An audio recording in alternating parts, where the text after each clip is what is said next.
Assalamualaikum.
নামাজ পড়তেছে এখানে রিপন ভাই নামাজ পড়তেছে সরব এই সরে আসেন নামাজ শেষ হোক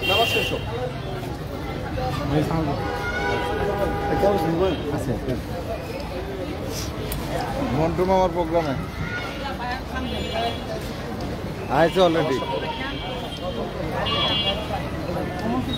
6 নম্বর ওই যে আমরা কালকে গেলাম না ওই যে তোমার পূর্ব বিদে আবাসিকের রাতের ব্যবহার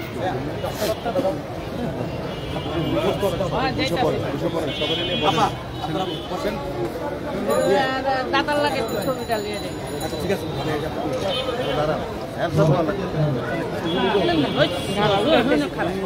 নিচে খারাপ আগে হ্যান্ডেল দিয়ে আরে পারে নয় যাও পাশে দিই এই ফুল আছে ওনাদের কি তুলে দাও না তোলো আগে দিয়া আমার তো পাঠাই যাইব না ভাই পাঠাই আলামিন আয় তো ভাই যাইতো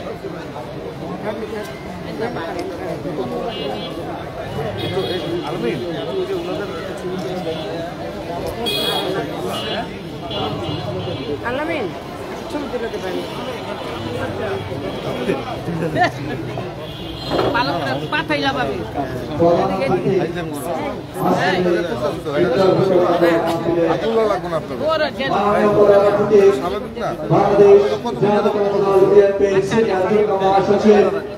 বাংলাদেশের তুফর রাজনীতিবিদ বাংলাদেশের মানুষের কাছে অত্যন্ত জনপ্রিয় জননন্দিত জননেতা অ্যাডভোকেট রুহুল কবির সাহেব আমাদের মাঝে উপস্থিত হয়েছে।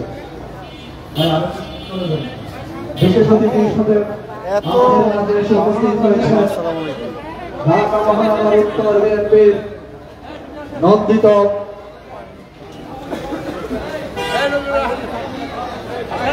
আহ্বায়ক আপনার আমাদের সকলের অত্যন্ত নন্দিত জননেতা জনাব আমিনুল হক আমাদের মাঝে এসে উপস্থিত হয়েছে। আপনারা একটু সামনে চলে যান। হুমায়ুন ভাই এই হুমায়ুন ভাই অন করে দেন একটু আগে ভাই সেলফি পার্টি ভাই সম্মানিত এলাকাবাসী আজকের এই আমন্ত্রিত মেহমান যারা ইফতার গ্রহণ করবেন আপনাদের অত্যন্ত সুশৃঙ্খলভাবে আজকের ইফতার অনুষ্ঠান পরিচালিত হবে। আলহামদুলিল্লাহ পল্লবী থানা বিএনপি কর্তৃক আজকের এই ইফতার মাহফিলে আমাদের মাঝে উপস্থিত আছেন এই ইফতার মাহফিলের যিনি সার্বিক তদারকি করেছেন ঢাকা মহানগর উত্তর বিএনপির সম্মানিত যুগ্ম আহ্বায়ক অত্র এলাকার কৃতি সন্তান আমাদের অত্যন্ত আপনজন জনাব মাহবুল আলম মন্টু সহ নেতৃবৃন্দ উপস্থিত আছেন। এই পর্যায়ে আপনাদের মাঝে সংক্ষিপ্তভাবে বক্তব্য পেশ করবেন।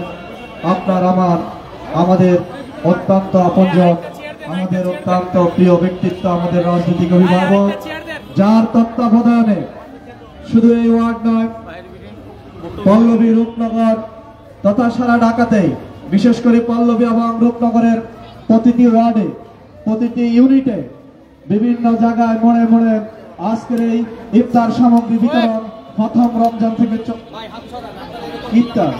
আজকের এই ইফতার বিতরণ চলমান আছে এবং এটা চলমান থাকবে, যার সার্বিক তত্ত্বাবধানে তিনি এখন আপনাদের সামনে বক্তব্য পেশ করছেন অত্যন্ত নন্দিত জনপ্রিয় জননেতা জনাব আমিনুল হক। বিসমিল্লাহির রহমানির রহিম।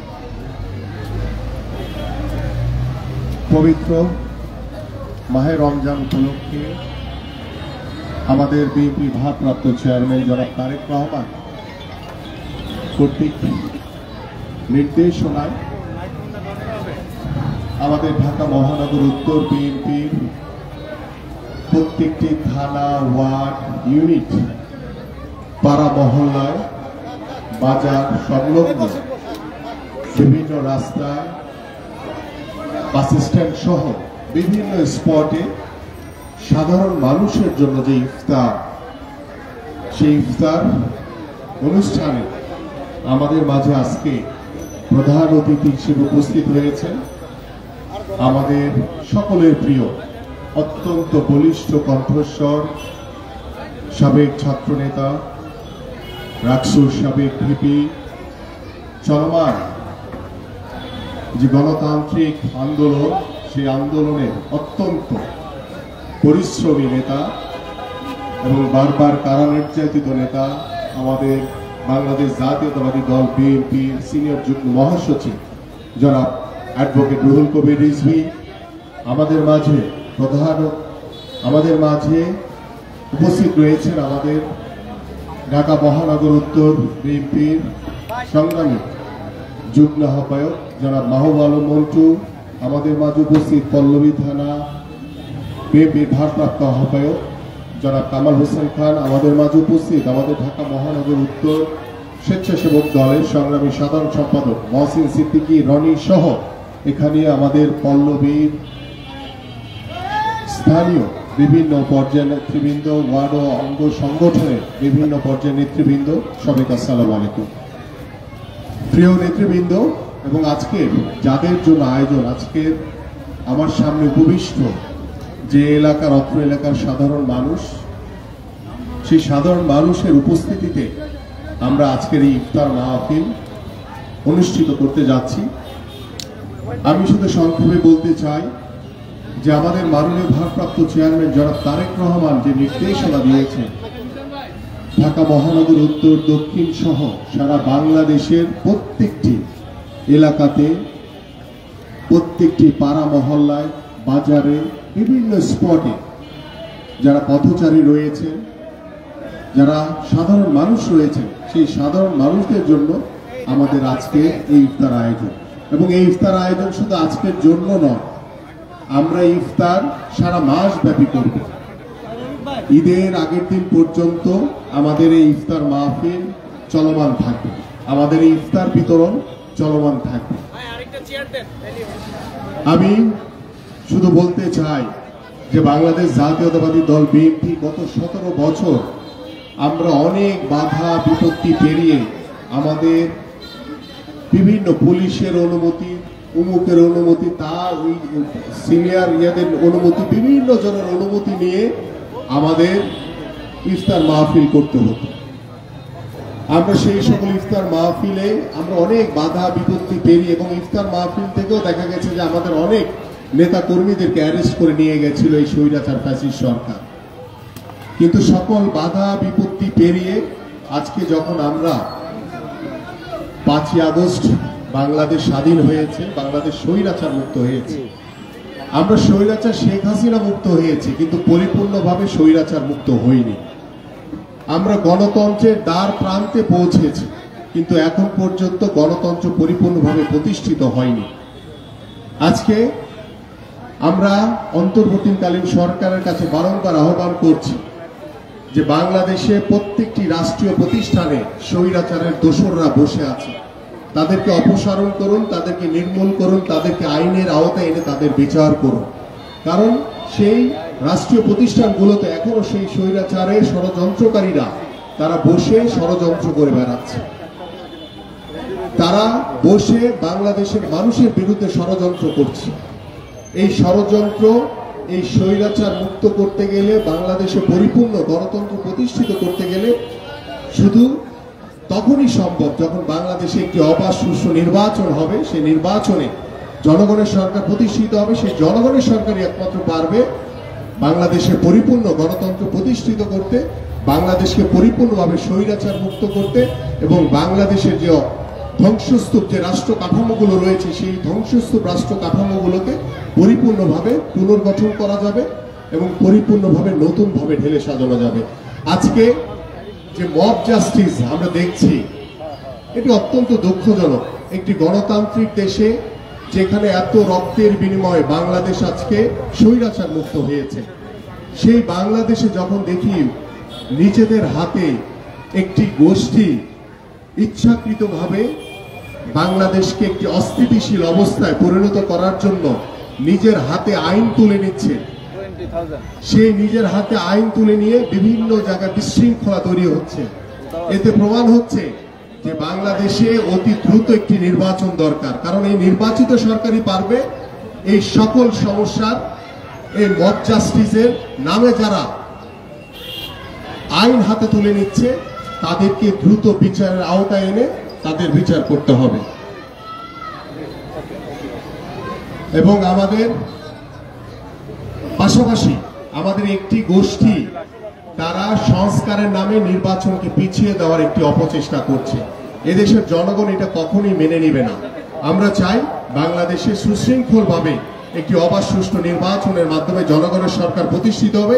সেই জনগণের সরকারই একমাত্র পারবে বাংলাদেশের সকল রাষ্ট্র কাঠামো মেরামতের মাধ্যমে বাংলাদেশে পরিপূর্ণভাবে গণতন্ত্র প্রতিষ্ঠিত করতে এবং বাংলাদেশের মানুষের যে বহুল প্রত্যাশিত একটি অবাধ সুষ্ঠু নির্বাচন অতি দ্রুত সময়ের ভিতরে আমরা আহ্বান করছি অন্তর্বর্তীকালীন সরকারের কাছে যে আপনারা দ্রুত অতি সময়ের ভিতরে আমরা অন্তর্বর্তীকালীন সরকারের কাছে যে আহ্বান করছি যে আমাদের একটি দ্রুত নির্বাচন প্রয়োজন। আমি আমার বক্তব্য দীর্ঘায়িত করবো না, বক্তব্য রাখবেন আমাদের আজকের প্রধান অতিথি। আপনাদের সকলকে ইফতারের আহ্বান জানিয়ে আমি আমার বক্তব্য শেষ করছি। সবাইকে ধন্যবাদ। বাংলাদেশ জিন্দাবাদ, বাংলাদেশ জাতীয়তাবাদী দল বিএনপি জিন্দাবাদ।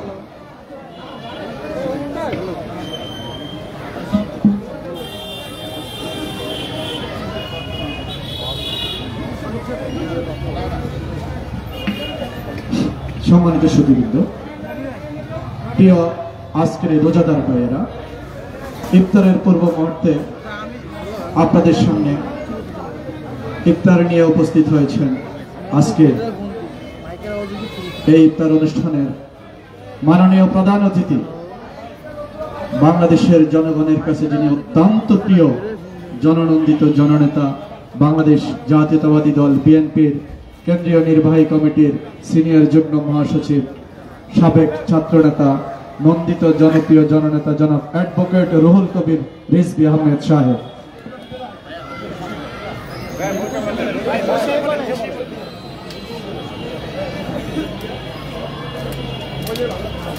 জাতীয়তাবাদী দল বিএনপি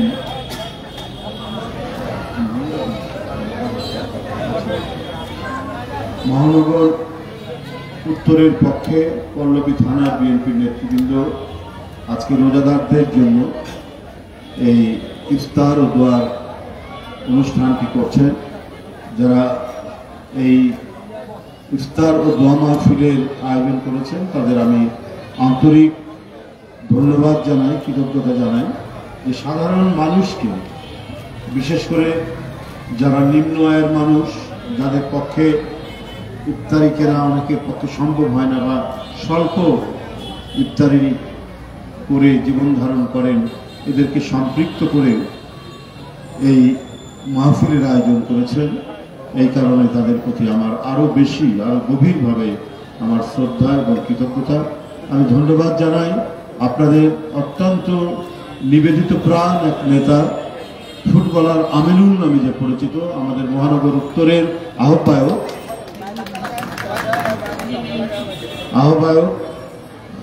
আমিনুল ইসলাম, আমিনুল হক উপস্থিত আছেন। যুগ্ম আহ্বায়ক আরেকজন বিশিষ্ট নেতা উত্তরের রাজ্জাক, এবং আমাদের রিয়াজ ছাত্রনেতা, যুব নেতা থেকে এখন বিএনপি নেতা, এবং মন্টু আমার একেবারে বহু দিনের আমার ছোট ভাই, আমার সাথে রাজনীতি করেছে। সবাইকে আমি প্রীতি জানাচ্ছি, শুভেচ্ছা জানাচ্ছি। উপস্থিত ভাই বোনেরা, আমাদের চেয়ারম্যান দেশটা তারেক রহমান তিনি নির্দেশ দিয়েছেন যে কমিউনিটি সেন্টার বা বড় কোনো হল ঘরের মধ্যে দলের নেতাকর্মীদের নিয়ে আপনারা ইফতার করবেন না। আপনারা সাধারণ মানুষকে নিয়ে গাছতলায়, হাটতলায়, একটু খোলা জায়গায় অথবা রাস্তার ধারে দাঁড়িয়ে প্যাকেট করে ইফতারি নিয়ে সাধারণ মানুষ যারা সিএনজি চালায়, রিক্সা চালায় এবং খুবই অল্প আয় যারা করে, উপার্জন করে, তাদেরকে নিয়ে ইফতারি করতে অথবা তাদেরকে ইফতারি বিতরণ করতে। সেই নির্দেশনার উপর ভিত্তি করে আমাদের এবং আপনাদের এই অঞ্চলের নেতা ফুটবলার আমিনুল হক এই উদ্যোগ নিয়েছেন। আমার কাছে এখানকার পরিবেশ দেখে অত্যন্ত আমার ভালো লেগেছে। এই সত্যিকার অর্থে সাধারণ মানুষকে সম্পৃক্ত করে এই মাহফিলের আয়োজন করছে। আমরা অনেক দিক থেকেই দেশের প্রচলিত যে কালচারগুলো আছে সেখান থেকে ব্যতিক্রম কিছু করার চেষ্টা করছে বাংলাদেশ জাতীয়তাবাদী দল, বিএনপির ভারপ্রাপ্ত চেয়ারম্যান তারেক রহমানের নেতৃত্বে। ব্যতিক্রমটা হচ্ছে এই, একসময় এলাকায় এলাকায় ত্রাসের রাজত্ব ছিল। যারা সরকারি দল করে তাদের যারা চালাচুবার চামুন্ডা, তাদের ভয়ে এলাকার মানুষ তটস্থ থাকত, ভয়ে সন্ত্রস্ত থাকত। চাঁদাবাজি থেকে শুরু করে এমন কোনো অপকর্ম নেই যার সাথে তারা যুক্ত ছিল না। আমাদের নেতা তারেক রহমান শক্ত হাতে এই চাঁদাবাজির বিরুদ্ধে অবস্থান নিয়েছে। আপনারা দেখেছেন বিএনপির নামেও যদি কেউ কিছু করে কোনো দেরি নেই, তাদেরকে দল থেকে বহিষ্কার করা হয়েছে, দল থেকে তাদের পদ স্থগিত করা হয়েছে, তাদেরকে কারাদর্শনের নোটিশ দেওয়া হচ্ছে। সকল ধরনের শাস্তি দিয়ে আমরা দলকে পরিচালনা করছি তারেক রহমান, যাতে আবারও আওয়ামী ফ্যাসিবাদের অন্যভাবে পুনরুজ্জীবন না ঘটে। যে দল গঠন করেছেন স্বাধীনতার মহান ঘোষক শহীদ রাষ্ট্রপতি জিয়াউর রহমান, দেশনেত্রী বেগম খালেদা জিয়া, আমরা সেই জিয়াউর রহমানের আমল, আমরা দেশনেত্রীর আমল, সেই রকম পরিস্থিতি তৈরি হবে। জিয়াউর রহমানের সময় মানুষ বলতো মানুষ ঘরের দরজা খুলে ঘুমাতে পারত, চাঁদাবাজি, রাহাজানি, ডাকাতি, চুরি বন্ধ হয়ে গিয়েছে। এই কারণেই জিয়াউর রহমান আজ জনপ্রিয়। আজও অনেক কারণে, অনেক দিক থেকে দেশের অর্থনীতি, দেশকে স্বনির্ভর করা, খাল কাটা, খাদ্য উৎপাদন করা, অনেক পদক্ষেপ ওই অল্প সময়ের মধ্যে। মানুষের জন্য কল্যাণের কাজ করলে, মানুষের জন্য ভালো কাজ করলে বেশি সময় লাগে না। দিল্লির সুলতান শেরশাহ মাত্র 3.5 বছর ক্ষমতায় ছিলেন। এর মধ্যে একেবারে বাংলাদেশ থেকে পেশোয়ার পর্যন্ত গ্র্যান্ড ট্রাঙ্ক রোড তিনি তৈরি করেছিলেন, রাস্তার দুই ধারে গাছ লাগিয়েছিলেন, সরাইখানা করেছিলেন, আপনার ডাক সিস্টেম, পোস্টাল সিস্টেম ডেভেলপ করেছিলেন মাত্র 3.5 বছরে। অনেক বাদশাহ 50 বছর ছিল, কিন্তু এই 3.5 বছরের শেরশাহ যা করেছেন দিল্লির সুলতান, অনেকে 50 বছর থেকেও সেটা করেননি। জিয়াউর রহমান তার ওই অল্প সময়ের মধ্যে এত কিছু করেছেন বলেও আজকে বিএনপি জনপ্রিয়, আজকে বিএনপি মানুষের কাছে সমর্থিত এবং মানুষের কথা বলা, নির্ভয়ে মানুষের হাঁটাচলা করা, যেটা বারবার পলাতক প্রধানমন্ত্রী এবং তার বাবার আমলে আপনারা সবাই দেখেছেন, যাদের বয়স 65 থেকে 70, তারাও জানেন যে 72 থেকে 75-এর যে ঘটনা, সেই ঘটনার আরো চরম প্রকাশ আমরা দেখলাম তার মেয়ের আমলে, আওয়ামী লীগের আমলে। তারও কোনো নিরাপত্তা ছিল না। আওয়ামী লীগের যুব সংগঠনের নেতারা ক্যাসিনো, জুয়ার আসর বসিয়েছিল ঢাকা শহরে। 50টা ক্যাসিনোর আমরা খবর পেয়েছি। জনগণের এই বিক্ষুব্ধতার মুখে বাধ্য হয়েছিল সেই সব নেতাদেরকে জেলে নিয়ে যেতে, কিন্তু কিছুদিন পর আবার ছেড়ে দিয়েছে। একটা অনাচার অবিচারের রাজত্ব কায়েম করেছিল শেখ হাসিনার আমলে। লুট, টাকা পাচার, এটা যেন জীবনের একটা অঙ্গ করে দিয়েছিলেন শেখ হাসিনা। সে এবং তার পরিবার এবং তার ঘনিষ্ঠ লোকরা, তারা অবাধে লুটপাট করবে। আইন, কানুন, নিয়ম কোনো কিছু তোয়াক্কা করেনি। শেখ হাসিনার বাড়ি আছে না ঢাকা শহরে ধানমন্ডিতে সুধা ভবন, তারপরেও তার ছেলের নামে আপনার পূর্বাচলে 10 কাঠা জমি, তার মেয়ের নামে জমি, তার ভাগ্নির নামে জমি, তার ভাগ্নার নামে জমি। আমাদের আইনে আছে, আপনার যদি নিজস্ব বসত বাড়ি থাকে, আপনার ফ্ল্যাট থাকে, রাজুকের আইন হচ্ছে আপনি আর কোনো প্লট পাবেন না, আর কোনো আপনি এখানে কোনো বাড়ি করতে পারবেন না। কিন্তু শেখ হাসিনার জন্য কোনো আইন দরকার ছিল না, কোনো কিছুই দরকার ছিল না। এবং যে এর প্রতিবাদ করবে তার পরিণতি তিনি তৈরি করেছিলেন, সৃষ্টি করেছিলেন গুম। পরিবার থেকে ধরে নিয়ে যেতেন বিরোধী দলের নেতা কর্মীদেরকে, অদৃশ্য করে দিতেন। শুধু নেতাকর্মী নয়, আপনার এমপি এবং জাতীয় নেতাদেরকেও অনেককে আপনার গুম করে দিয়েছেন, অদৃশ্য করে দিয়েছেন। তরুণ ছেলেদেরকে ধরে নিয়ে গিয়ে ক্রস ফায়ার নামে আপনার একটা শব্দের সাথে আজকে পরিচিত, এই ক্রস ফায়ারে হত্যা করে কাউকে নদীর ধারে, নালার ধারে ফেলে রেখেছিলেন শেখ হাসিনা। এই পরিস্থিতি তৈরি ছিল তার সময়। আর টাকা পাচার, লুট, হরিলুট, বাংলাদেশ ব্যাংক, সোনালী ব্যাংক, এগুলো একেবারে খালি করে দিয়েছিলেন তার আমলে। তাই ছাত্র জনতার তীব্র রোষের মুখে তাকে এক সময় পালাতে হয়েছে। তিনি মনে করেছিলেন তার বোধহয় কোনোদিন পতন হবে না। চারিদিকে তিনি আইন শৃঙ্খলা বাহিনী গড়ে তুলেছিলেন তার লোকজনদেরকে দিয়ে, আর পাশে আছে ভারত, তাকে প্রোটেকশন দেবে। এই চিন্তা নিয়ে তিনি মনে করেছিলেন তিনি অমর। আল্লাহ যে একজন আছেন সেটা তিনি ভাবেননি।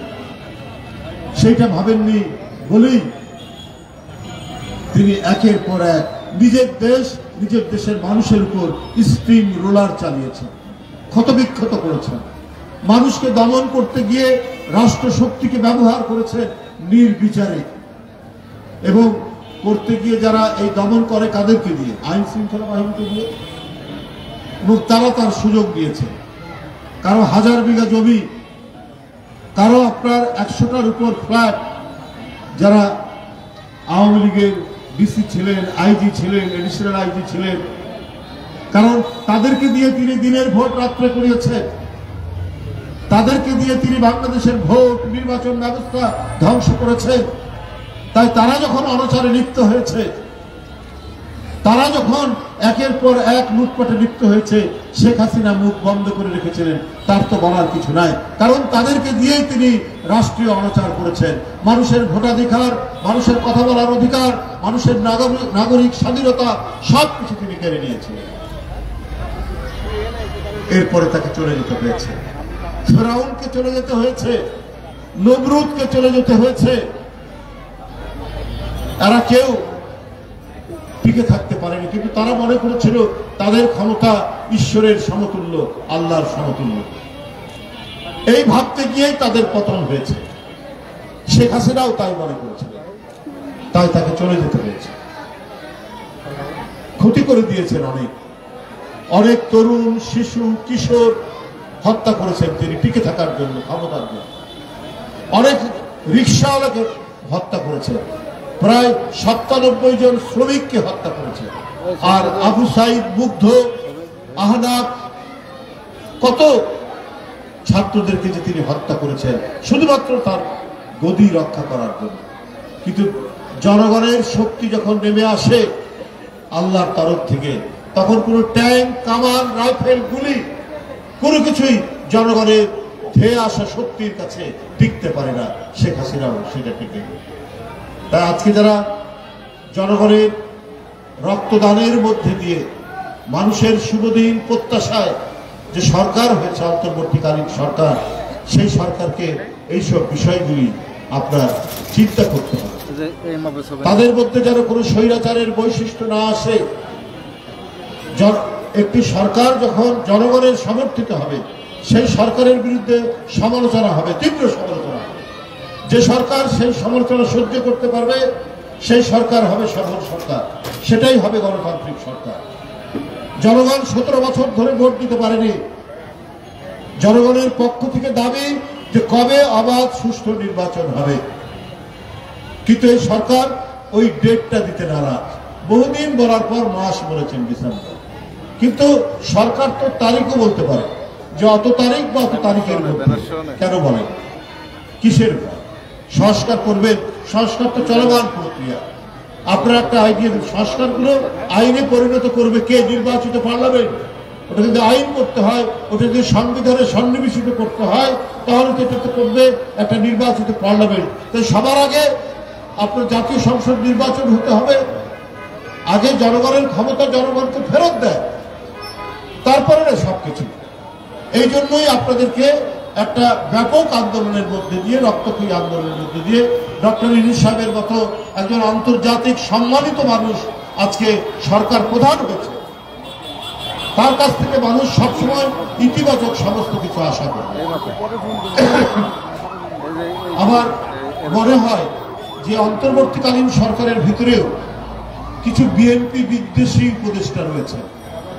বিএনপির কারো নাম বা বিএনপি যদি কারো জন্য সুপারিশ করে, তাহলে ওনারা খুব বিব্রত এবং ঈর্ষান্বিত হয়।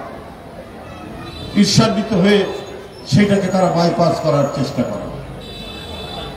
বিএনপি গণতন্ত্র 16 বছর ধরে এমন লড়াই করেছে, তাদের এমপি, তাদের ছাত্র, তাদের যুবক এরা নিরুদ্দেশ হয়ে গেছে। শত শত নেতা কর্মী গুম হয়ে গেছে।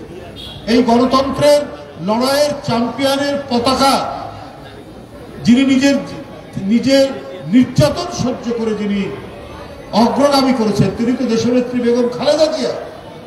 একটা ভাঙা দেওয়াল ঘেরা একটা জেলখানার মধ্যে অসুস্থ নেত্রীকে বন্দী করে রেখে তাকে যেভাবে নিপীড়ন করেছেন শেখ হাসিনা, তারপরেও গণতন্ত্রের প্রশ্নে, অবাধ সুষ্ঠু নির্বাচনের জন্য, মানুষের নাগরিক স্বাধীনতার জন্য, আপনার ন্যায় বিচার প্রতিষ্ঠার জন্য, মানবিক সাম্যের জন্য তিনি লড়াই করেছেন। এতটুকু বিচ্যুত হন, তার অবদান সবচেয়ে বেশি। আর সেই বিএনপির কথা শুনলে পরে অন্তর্বর্তীকালীন সরকারের কোনো কোনো উপদেষ্টারা গোস্বা হন যে না, এরা বিএনপির লোক, এরা ইয়ে করে, এটা ইয়ে করা যাবে। কিন্তু আজকে আমাদের অনেকের রক্তের বিনিময়ে তো আপনারা ক্ষমতায়। আজকে আমরা যদি সমালোচনা করি, আজকে একজন ভদ্র মহিলা ব্যাংকে চাকরি করে এবং বড় অফিসার নিজেই বলছেন যে আমি বেতন পাই 6 ডিজিটের বেশি, মানে লাখ টাকার বেশি, কিন্তু তিনি বাজারে এসে বলছে আমি লেবু না কিনেই ফেরত যাচ্ছি। যে লাখ টাকার উপরে বেতন পান, তিনি লেবু কিনতে পারছেন না, যে লেবু হচ্ছে আপনার এই রমজান মাসে অত্যন্ত অপরিহার্য একটি কৃষি পণ্য, তার সামর্থ্যের মধ্যে কুলাচ্ছে না। আমি আজকেই আস্তে আস্তে একটি গণমাধ্যমে দেখছিলাম। তো এই জন্য সমালোচনা করা যাবে না, এই জন্য আপনাদের বিরুদ্ধে কথা বলা যাবে না। আপনাদের তো প্রথম দায়িত্ব ছিল সিন্ডিকেট ভাঙা। 2টা সিন্ডিকেট, একটা হচ্ছে মানুষের খাবার নিয়ে, মানুষের আহার নিয়ে, মানুষের খাদ্য নিয়ে যে সিন্ডিকেট করেছে, এরা সব আওয়ামী দোসরদের, শেখ হাসিনার লোক। এরা আজকে গ্রেপ্তার হয় না কেন? আজকে এদের কারণেই আপনার নিত্য প্রয়োজনীয় জিনিস, আর রোজার মাসে মানুষ একটু ভিন্ন ধরনের খাবার খায়, আপনার পেঁয়াজি খায়, পেঁয়াজ দরকার, কাঁচামরিচ দরকার, বুটের ডাল দরকার। তো এই সমস্ত জিনিসের দাম তো কম হওয়া উচিত, তো সেটা এখন কম হচ্ছে না কেন? এই জন্য তো আমরা সমালোচনা করবো সরকারের, যে আপনার সিন্ডিকেট কেন ভাবতে পারছে না আপনার আইন শৃঙ্খলা বাহিনী। তারা কি করছে? আজকে হোম মিনিস্টারের যে গ্রামের বাড়ি সিরাজদি খান মুন্সিগঞ্জ জেলার একটি থানা, সেখানে মার্ডার হচ্ছে একটার পর একটা।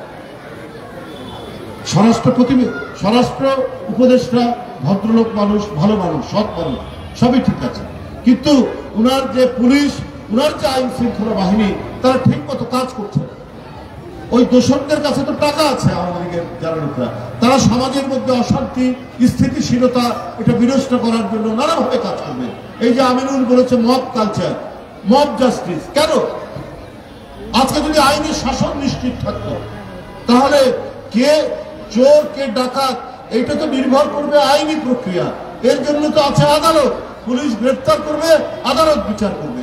মানুষ তো নিজের হাতে আইন নেবে কেন? যদি আইনের শাসন কায়েম করা যেত, তাহলে এই মব জাস্টিস, এই মব কালচারের তৈরি হতো না।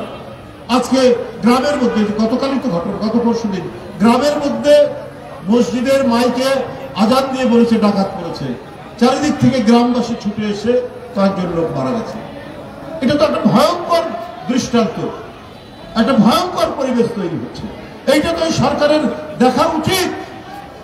এই সরকার শুধুমাত্র ভিতর থেকে কয়েকজন উপদেষ্টা, তারা শুধু এমন পরামর্শ দেন, কি পরামর্শ দেন ডক্টর ইউনূস সাহেবকে আমরা জানি না।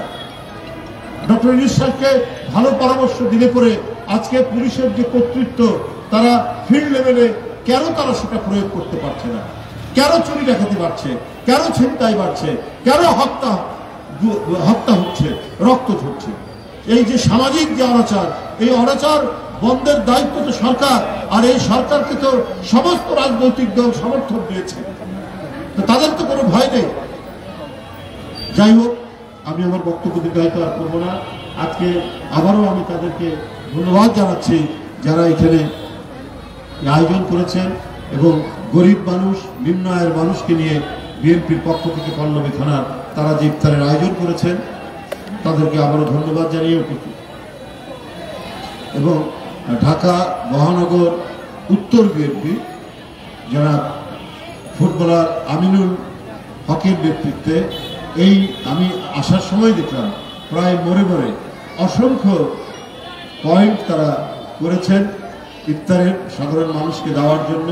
এটা অত্যন্ত একটি মানবতা ধর্মী কাজ তারা উদ্যোগ নিয়েছেন, আমি তাদেরকে ধন্যবাদ জানাই। এইটাই হচ্ছে আসল কাজ, এটাই হচ্ছে সাধারণ নিরন্ন মানুষকে নিয়ে ইফতার করাটা, এটা হচ্ছে সবচাইতে মানবিক কাজ তারা করছেন। আমরা একটা অডিটোরিয়ামের মধ্যে শুধু নেতাকর্মীদের নিয়ে আমরা ইফতার করব, এটা ঠিক নয়। দল সাধারণ মানুষের পাশে থাকবে, সাধারণ মানুষকে নিয়ে ইফতার করবে, বা সাধারণ মানুষের সুখে দুঃখে তাদের পাশে থাকবে। এই জন্যই তো রাজনৈতিক দল যে কাজটি আমিনুল হকের নেতৃত্বে এই আমাদের ঢাকা মহানগরী উত্তর এই দায়িত্বটি পালন করছেন। আমি ঢাকা মহানগরী উত্তর বিএনপির সকলকে ধন্যবাদ জানিয়ে আমার বক্তব্য শেষ করছি।